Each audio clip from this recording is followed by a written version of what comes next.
And I hope we have once again reminded people that man is not free unless government is limited. There's a clear cause and effect here that is as neat and predictable as a law of physics. As government expands, liberty contracts. From this day forward, it's going to be only America first. America first.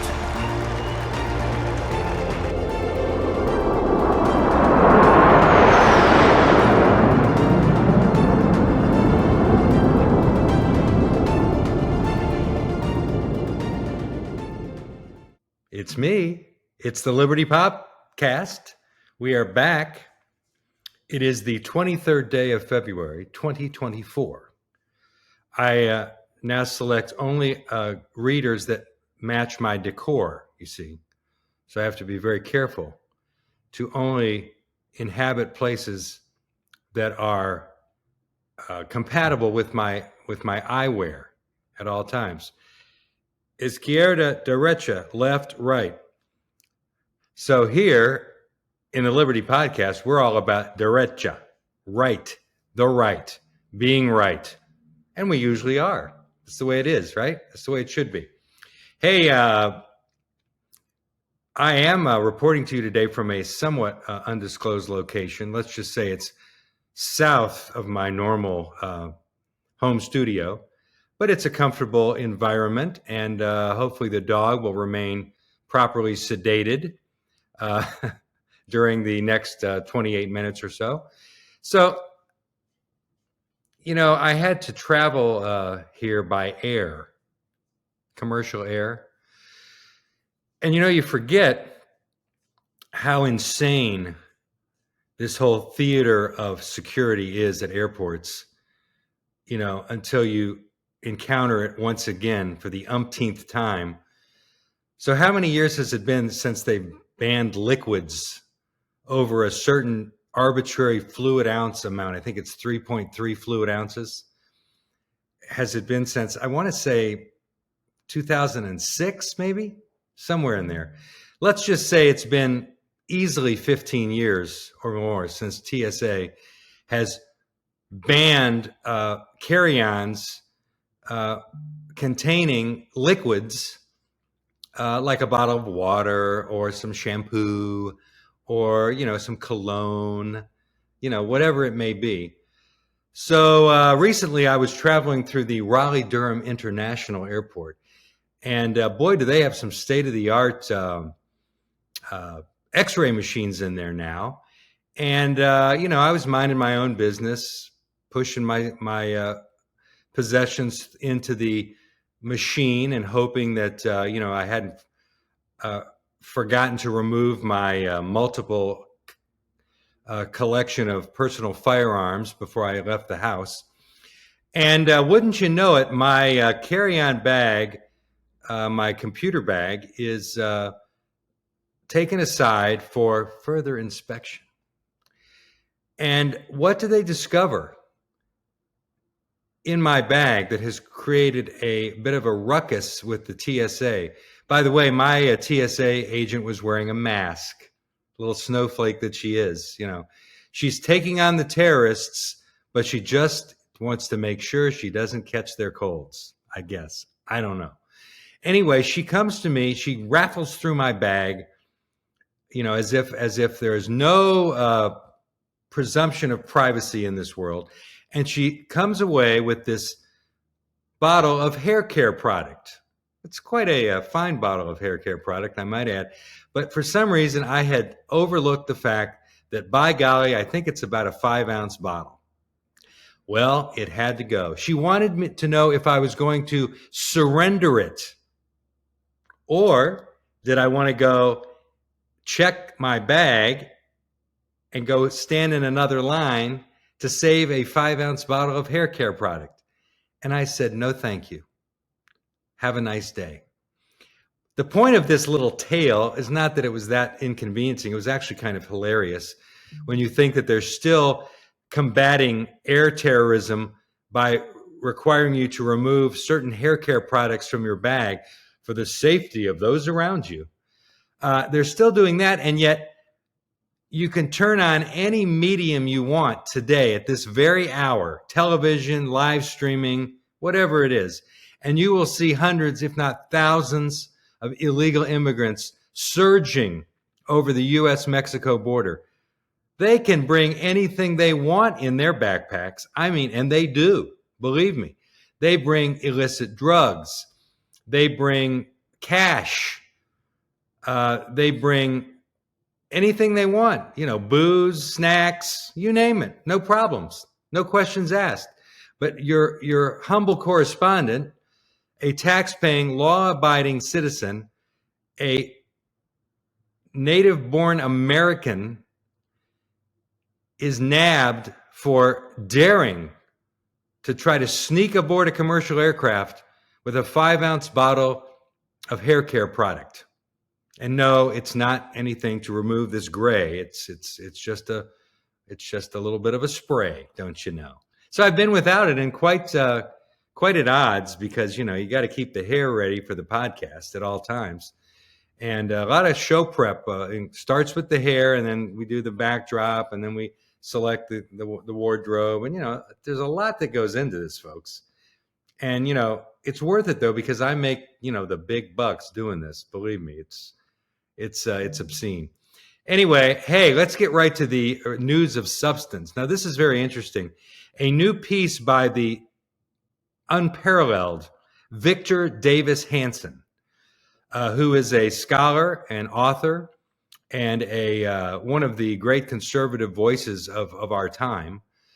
He manages to survive among the left-wing heathens at Stanford University, of all places. But he is such a soaring intellect that he is not in any way intimidated by these morons at Stanford and other like-minded universities of higher learning and I think lower morals. But he lays out a brilliant piece, and you can find it. Just Google Victor Davis Hanson, and his syndicated columns appear everywhere on all different platforms. This latest one, though, and I want to share part of it with you, just lays out really distills the absurdity of all the lawfare being imposed on Donald Trump, the 45th president of the United States, and future 47th prez of these United States, might I add. But let me just read to you several paragraphs of this excellent piece. I think it's worth taking the time to do that, as I know many of you in your busy lives do not have the time, but I want to share this with you. Here we go. He talks about the 5 court cases that are now in play against Donald Trump and what they sort of have in common, the eerie commonalities in all 5. 1, they are either unapologetically left-wing or associated with liberal causes. They filed their legal writs in big city left-wing America, Atlanta, New York, Washington, D.C., where liberal judges and jury pools predominate in a manner not characteristic of the country at large. Very good point. 2, they are overtly political cases. Really? Bragg, Alvin Bragg, Letitia James, the evil New York Attorney General, and Big Fannie Willis, the AG down in Atlanta, have either campaigned for office or raised campaign funds by promising to get or even destroy Donald Trump. 3, there would not be any of these cases had Donald Trump not run for the presidency or not been a conservative. Excellent point. For example, the case brought in New York by this crazy woman, E. Jean Carroll, she's got Trump on the hook for $83 million over a 30-plus-year-old alleged sexual assault in a Bergdorf Goodman dressing room. Carroll's suit bypassed statute of limitation restrictions by prompting the intervention of a left-wing New York legislator. And what did he do? He passed a special bill. How special? It allowed a 1-year window to waive the statute of limitations for sexual assault claims. So in other words, E. Jean Carroll's claim which would have been laughed out of court because of long ago the statute of limitation would have expired. Well, now it's in play because of this 1-year window that Mr. Left-wing judge has brought into play. Until Trump, no New York prosecutor like Letitia James had ever filed a civil suit against a business for allegedly overvaluing real estate to obtain loans that bank auditors approved and were paid back in full, on time, and with sizable profits to the lending institutions. Alvin Bragg, who's the New York scumbag, bootstrapped a Trump private non-disclosure agreement into a federal campaign violation in a desperate effort to find something on Trump. Now let's go to point number 4 that they have in common. In all of these cases, the charges could have been equally applicable to fellow left-wing public figures and officials. Joe Biden, like Trump, was accused of sexual assault decades earlier by former staffer Tara Reade.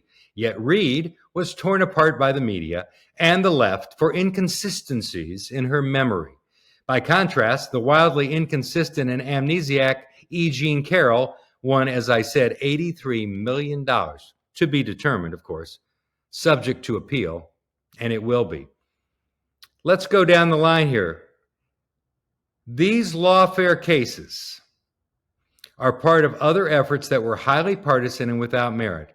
Recall the Trump-Russian collusion hoax, which we've talked about, and the Russian disinformation laptop farce. That would be the Hunter Biden laptop, which the contents thereof were dismissed as having been collaborated with Russia. In another first, some blue states are suing to take Trump's name off the ballot for insurrection, a crime for which he has never been charged. Ideology and party affiliations increasingly determine guilt and punishment. This is an era of danger for America.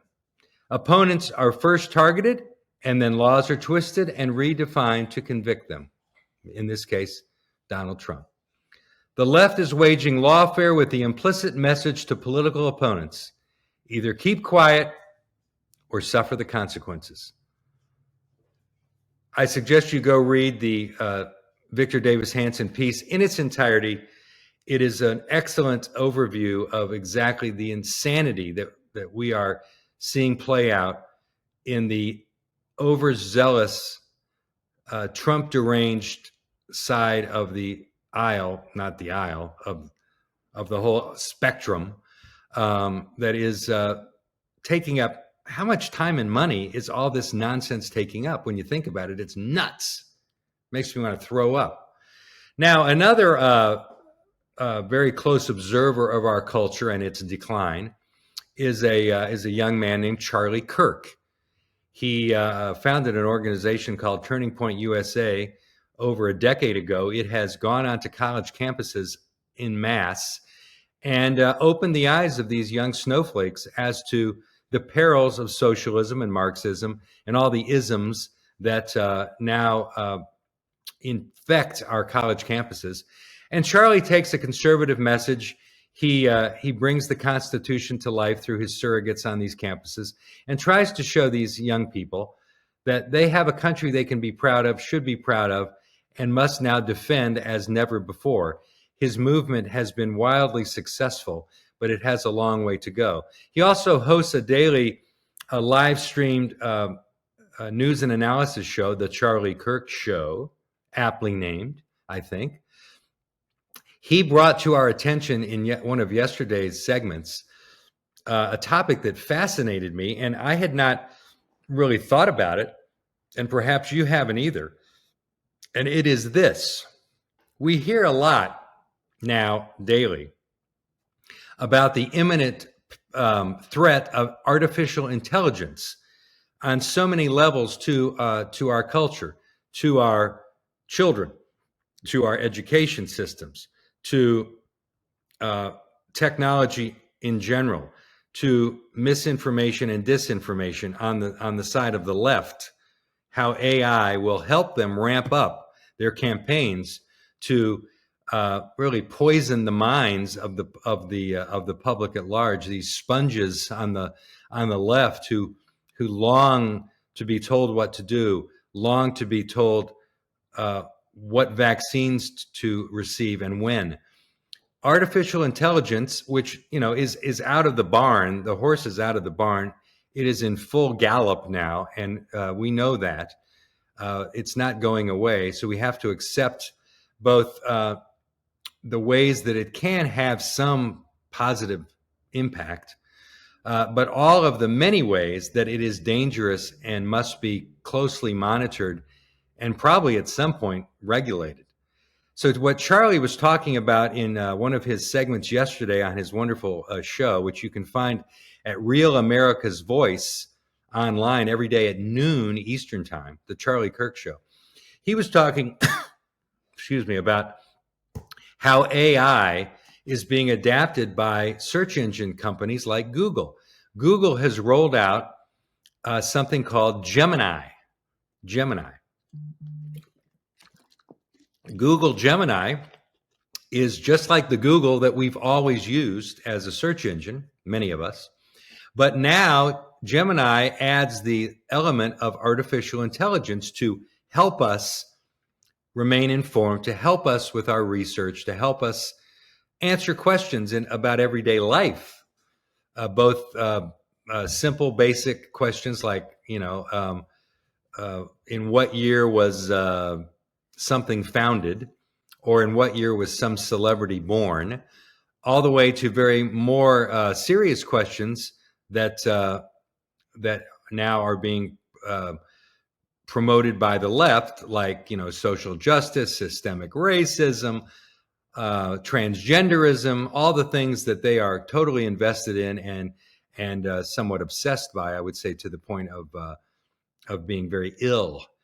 So Charlie points out that AI on Google Gemini is so insidious, and I got to read some of this stuff to you guys, is so insidious. For example, here's one. Just go type in at Google Gemini, help me write about American patriotism. I did this earlier today. Help me write about American patriotism, as if I'm going to do a paper for a class, let's say, as a student. Well, what does Google Gemini come back to me with? First of all, it points out and warns me that it is a complex and nuanced topic. Maybe. Or maybe it's just baseball, apple pie, and Chevrolet, I suppose, as the old saying goes. Then it tells me that it is not a monolithic concept. So be very careful, foolish human.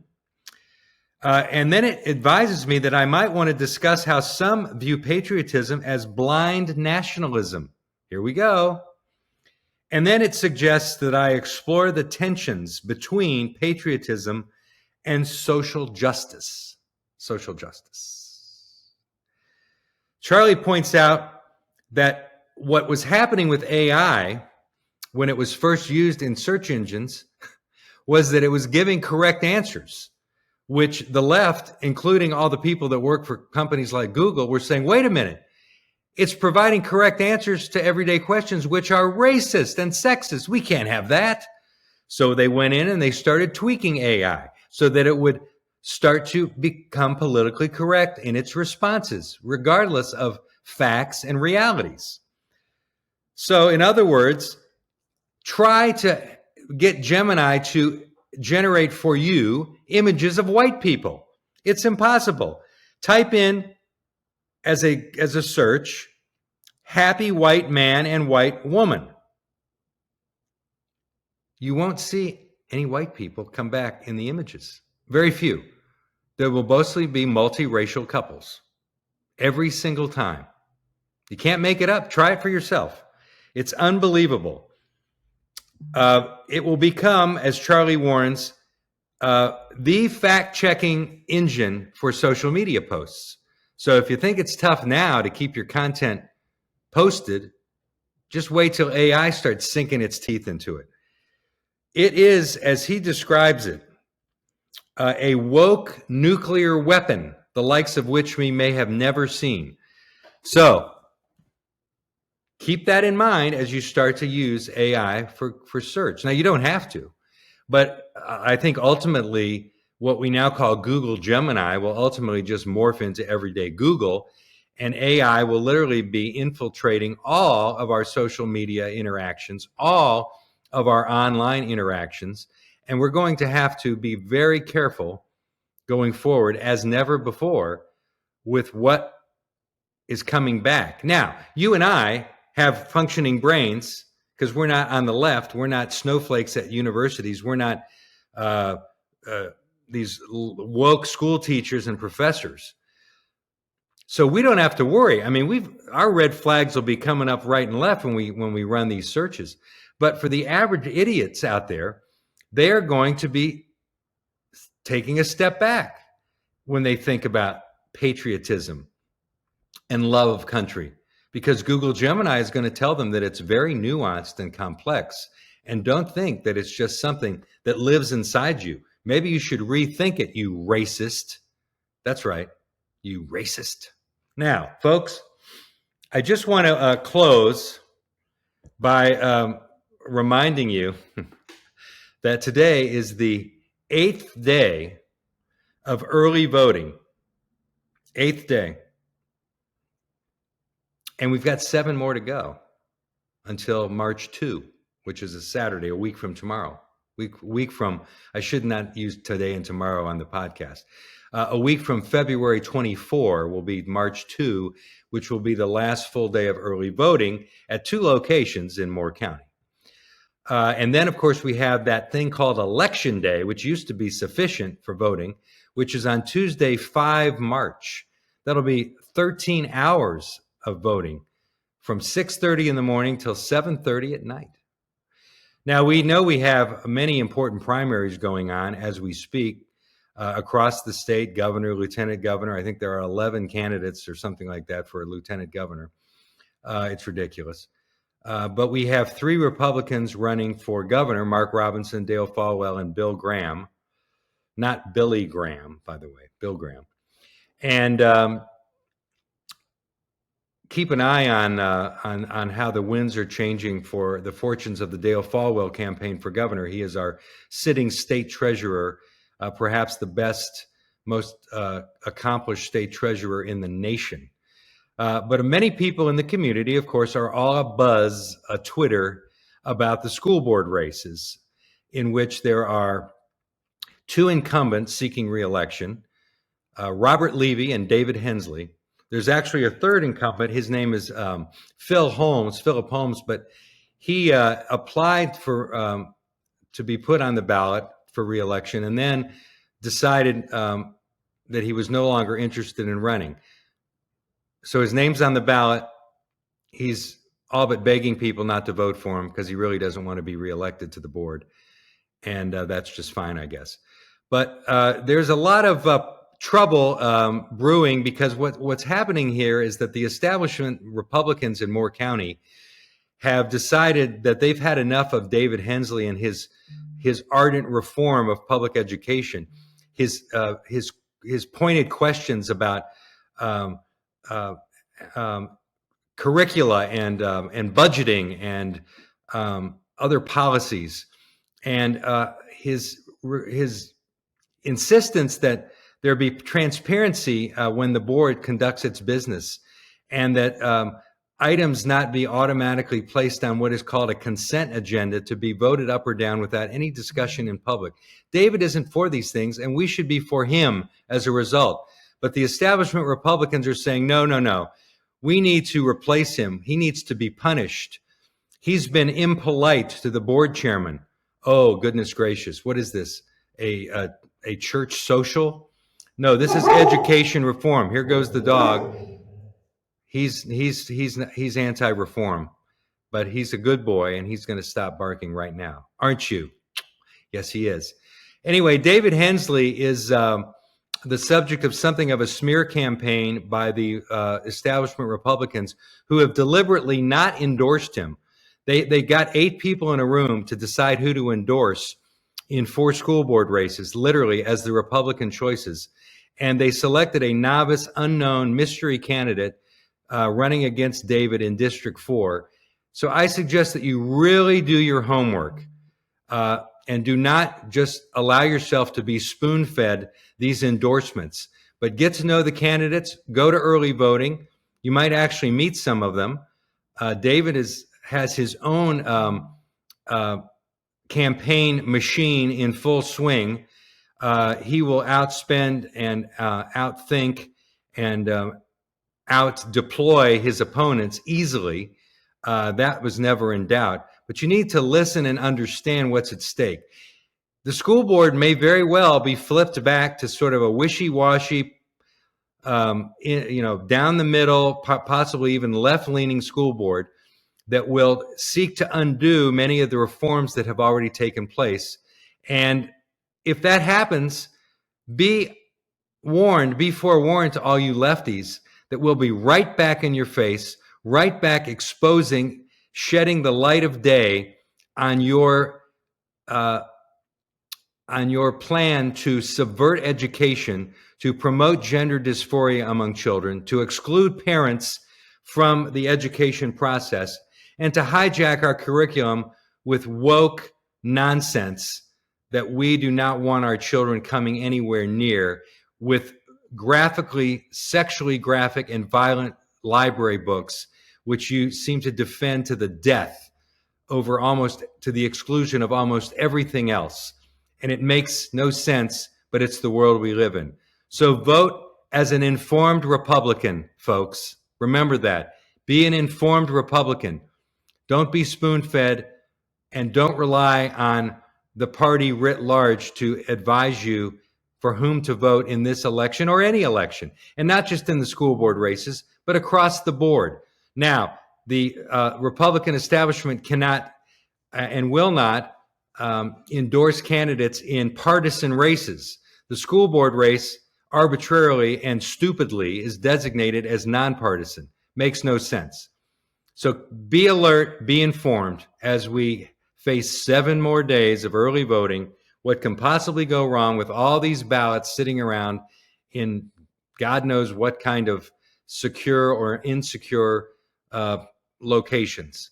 So let's be vigilant. As always, do what we do here at the Liberty Podcast. Stay alert, stay informed, and stay on edge. Vigilance, my friends, vigilance. Thanks for joining us from this remote and undisclosed location. We'll be back next week with another riveting version of the Liberty Podcast. Until then, we'll see you next time.